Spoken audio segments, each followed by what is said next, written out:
ઉપલેટાની મુસ્લિમ high school ખાતે વિશ્વ માતૃભાષા દિવસની ઉત્સાહભેર ઉજવણી કરવામાં આવી હતી, જેમાં અનેક કાર્યક્રમનું આયોજન કરવામાં આવ્યું હતું।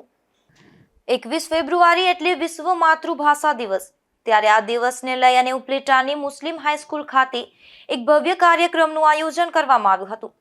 ગુજરાતમાં પ્રાથમિક કે માધ્યમિક શિક્ષણ ગુજરાતી ભાષા પર બાળકોના વિચાર અને મગજમાં કાયમ માટે અંકિત રહે અને તેનો મૌલિક વિકાસ થાય તે માટે ગુજરાતની શાળાઓમાં માતૃભાષાનું શિક્ષણ જરૂરી છે, જેથી વિદ્યાર્થીઓને ગુજરાતી ભાષાનું નેતૃત્વની પૂરેપૂરી સમજણ કરાવવા આજે ઉપલેટા મુસ્લિમ હાઈસ્કૂલ ખાતે વિશ્વ માતૃભાષાની ઉજવણી કરવામાં આવી હતી।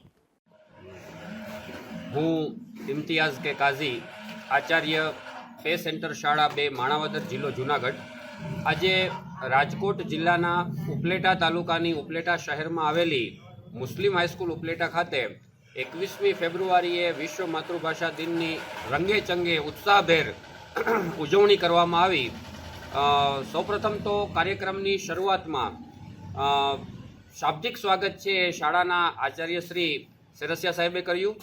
સમગ્ર કાર્યક્રમનું સંચાલન આઈજી ઘોઘા સાહેબે કર્યું, તેમજ ગોસ્વામી સાહેબ તેમજ મુખ્ય વક્તા એવા મકવાણા સાહેબની પણ વિશેષ ઉપસ્થિતિ રહી।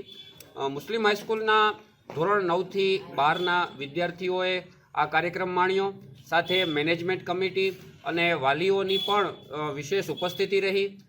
વિશ્વ માતૃભાષા દિનની ઉજવણી નિમિત્તે ગુજરાત સાહિત્ય અકાદમી ગાંધીનગરના આર્થિક સહયોગથી અને આનંદાલયના સહયોગથી આ કાર્યક્રમ સફળ બન્યો।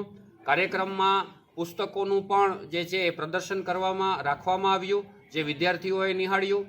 જુદા જુદા વક્તાઓએ તેમની શૈલીથી વિશ્વ માતૃભાષા દિનની ઉજવણી, ભાષાનો મહિમા, માતૃભાષા પ્રેમ વિસ્તૃત રીતે પદ્ય અને ગદ્ય, કાવ્ય અને જુદી જુદી ભાષા સાથે સંકળાયેલી ઉક્તિઓ સાથે ખૂબ જ રસપ્રદ